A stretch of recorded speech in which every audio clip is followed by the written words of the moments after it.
ചേത്താന്റെ episode 22ലേക്ക് എല്ലാവർക്കും സ്വാഗതം. Video ഇഷ്ടപ്പെട്ടാൽ ചാനൽ സബ്സ്ക്രൈബ് ചെയ്ത് സപ്പോർട്ട് ചെയ്യണേ. കഥ തുടങ്ങുമ്പോൾ പീയൂഷും മിക്കിയും കൂടി ഒരു ലാഡർ എടുത്തുകൊണ്ട് പോയി സുഗുണയെ തൂക്കി നിർത്തിയിരിക്കുന്നതിന്റെ താഴെ വെക്കുകയാണ്. അതറിയുന്ന സുഗുണ നിക്കിയോട് നന്ദി പറയുകയാണ്. ഇക്കാര്യം അറിയുകയാണ് ചായ. ദേഷ്യം വരുന്ന ചായ ലാഡർ തട്ടിക്കളയുകയാണ്. പീയൂഷ് ലാഡർ എടുത്തു വെക്കാൻ നോക്കുമ്പോൾ ചായ നിൽക്കുന്നത് അവർ കാണുകയാണ്. ചായ നിക്കിയോട് എന്നെ ധിക്കരിച്ച് ഇത്രയും ചെയ്യാൻ നിനക്ക് എവിടെ നിന്നാണ് ധൈര്യം കിട്ടിയതെന്ന് ചായ ചോദിക്കുകയാണ്. എന്നിട്ട് ചായ സുഗുണയെ മാന്ത്രിക മുടിയിൽ നിന്നും വിടുമ്പോൾ സുഗുണ താഴെ വീഴുകയാണ്. ഇത് കണ്ട് നിൽക്കുന്ന നിക്കിയെ ചായ മാന്ത്രിക മുടി കൊണ്ട് എടുത്തു പൊക്കുകയാണ്. അപ്പോൾ അവിടെ വരുന്ന എല്ലാവരും അത് കണ്ട് ഞെട്ടി നിൽക്കുകയാണ്. നിക്കി നിൽക്കുന്നത് കണ്ട് വിഷമം വരുന്ന പീയൂഷ് ഞാനാണ് ഇതെല്ലാം ചെയ്തതെന്ന് പറയുകയാണ്. പീയൂഷ് പറയുന്നത് കേൾക്കുന്ന ചായ നിക്കിയെ വിടണമെങ്കിൽ പകരമായി പീയൂഷിന്റെ രക്തം വേണമെന്ന് പറയുമ്പോൾ പീയൂഷ് അതിന് സമ്മതിക്കുകയാണ്. അപ്പോൾ പീയൂഷിന്റെ അടുത്ത് പോകുന്ന ചായ പീയൂഷിന്റെ രക്തം കുടിക്കാൻ പോകുന്നത് കാണുന്ന നിക്കി ചായയോട് പീയൂഷിന് എന്തെങ്കിലും സംഭവിച്ചാൽ മാലിക്കിന്റെ ഒരു ചടങ്ങും ഞാൻ ചെയ്യില്ല എന്ന് പറയുകയാണ്. നിക്കി പറഞ്ഞത് കേട്ട ചായയ്ക്ക് മാലിക് പറഞ്ഞ കാര്യം ഓർമ്മ വരികയാണ്. തുടർന്ന് ദേഷ്യം വരുന്ന ചായ നിക്കിയെ വെറുതെ വിടുകയാണ്. എന്നിട്ട് നിക്കിയുടെ അടുത്ത് പോകുന്ന ചായ ഞാൻ കബാലിയെ പോലെ അല്ല, എന്നോട് മത്സരിച്ച് നീ തോറ്റുപോയാൽ നിനക്ക് വേണ്ടപ്പെട്ടവരുടെ ജീവൻ പണയം വയ്ക്കേണ്ടി വരുമെന്ന് നിക്കിയോട് പറയുമ്പോൾ അത് കേട്ട് എല്ലാവരും വിഷമിച്ച് നിൽക്കുകയാണ്. ശേഷം സൂണയും ഭവാനിയും കാണാൻ പോകുന്ന നിക്കിയോട് പീയൂഷിന്റെ അച്ഛൻ ദേഷ്യപ്പെടുകയാണ്. നീ കാരണമാണ് ഇവർക്ക് ഇങ്ങനെയൊക്കെ സംഭവിച്ചത് എന്നൊക്കെ പറഞ്ഞ് വഴക്ക് പറയുകയാണ്. ശേഷം എല്ലാവരെയും ചായ ജോലി ചെയ്യിപ്പിക്കുകയാണ്. എല്ലാവരും ജോലി ചെയ്യുന്നത് കണ്ട് കുറ്റബോധം കൊണ്ട് കരയുകയാണ്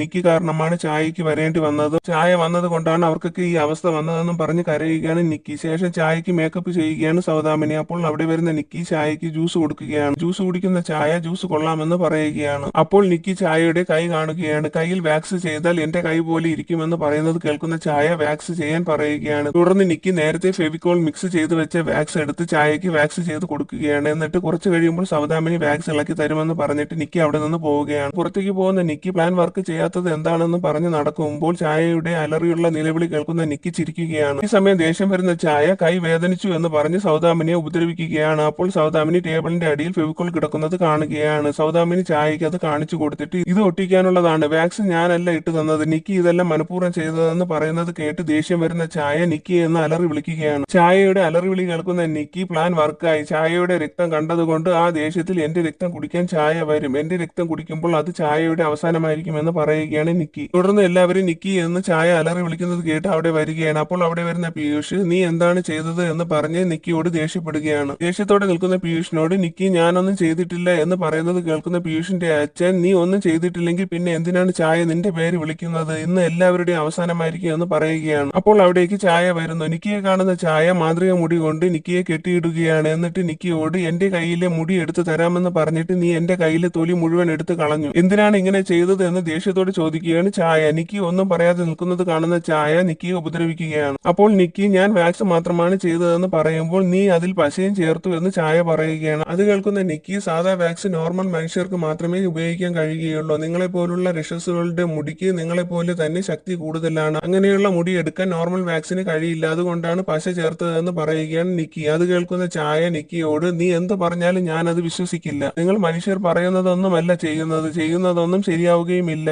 എന്റെ ശക്തി എന്തെന്നറിഞ്ഞിട്ടും നീ എന്തിനാണ് ഇങ്ങനെ ചെയ്തതെന്ന് നിക്കിയോട് ചോദിക്കുമ്പോൾ നിക്കി ചായയോട് പ്രതികാരം ചെയ്യണമെങ്കിൽ നിങ്ങളുടെ രക്തത്തിന് പകരം എന്റെ രക്തം എടുത്തോളാൻ പറയുകയാണ് നിക്കി. അത് കേൾക്കുന്ന പീയൂഷിന് നിക്കിയുടെ പ്ലാൻ മനസ്സിലാവുകയാണ്. കുറച്ചു നേരം ആലോചിക്കുന്ന ചായ നിക്കിയെ വെറുതെ വിടുന്നു. എന്നിട്ട് എനിക്ക് ആ ഐഡിയ ഇഷ്ടപ്പെട്ടു, പക്ഷെ അതിനു മുമ്പ് എനിക്കൊരു കാര്യം ചെയ്യണമെന്ന് പറഞ്ഞ് ചായ തന്റെ ശക്തി ഉപയോഗിച്ച് അവിടെയുള്ള എല്ലാ ഗ്ലാസുകളും പൊട്ടിക്കുകയാണ്. അത് കണ്ട് എല്ലാവരും പേടിച്ച് മറിഞ്ഞിരിക്കുകയാണ്. അപ്പോൾ ചായ നിക്കിയോട് രക്തത്തിന് പകരം രക്തം തന്ന് നീ എന്റെ പ്രതികാരം മാറ്റും, പക്ഷേ എനിക്കുണ്ടായ വേദനയ്ക്ക് പകരം നീ വേദനിക്കുന്നത് എനിക്ക് കാണണമെന്ന് പറഞ്ഞിട്ട് നിക്കിയുടെ മുമ്പിൽ കിടക്കുന്ന കുപ്പിച്ചില്ലുകളുടെ പുറത്തു കൂടി നിക്കിയോട് നടന്നു വരാൻ പറയുകയാണ്. അത് കണ്ട് പേടിച്ച് നിൽക്കുകയാണ് നിക്കി. അപ്പോൾ പീയൂഷും എല്ലാവരും അവിടേക്ക് വരികയാണ്. മറുവശത്ത് ഭിക്ഷു ബാലദേവിയോട് പിന്നെയും നിക്കി അപകടത്തിലേക്ക് പോവുകയാണെന്ന് പറയുമ്പോൾ അത് കേൾക്കുന്ന ബാലദേവി ഒരു കുട്ടികളും പെട്ടെന്ന് എഴുന്നേറ്റ് നടക്കില്ല, ഒത്തിരി പ്രാവശ്യം വീഴുന്നതിന് ശേഷമാണ് ആ കുട്ടി നടക്കാൻ പഠിക്കുന്നത്, അതുപോലെ ദുഷ്ടതയെ എന്നേക്കുമായി നശിപ്പിക്കാൻ വേണ്ടി നിക്കിക്ക് ഇതുപോലുള്ള ചെറിയ ചെറിയ തോൽവികൾ സ്വീകരിക്കേണ്ടി വരും, അവസാനം നിക്കി തന്നെ അവരെ നശിപ്പിക്കുകയും ചെയ്യുമെന്ന് പറയുകയാണ് ബാലദേവി. ഈ സമയം നിക്കി ധൈര്യത്തോടെ നടക്കാൻ തുടങ്ങുകയാണ്. വേദന കൊണ്ട് നിക്കി കരയുമ്പോൾ അത് കണ്ട് സന്തോഷിക്കുകയാണ് ചായ. നിക്കി കുപ്പിച്ചില്ലിന്റെ പുറത്ത്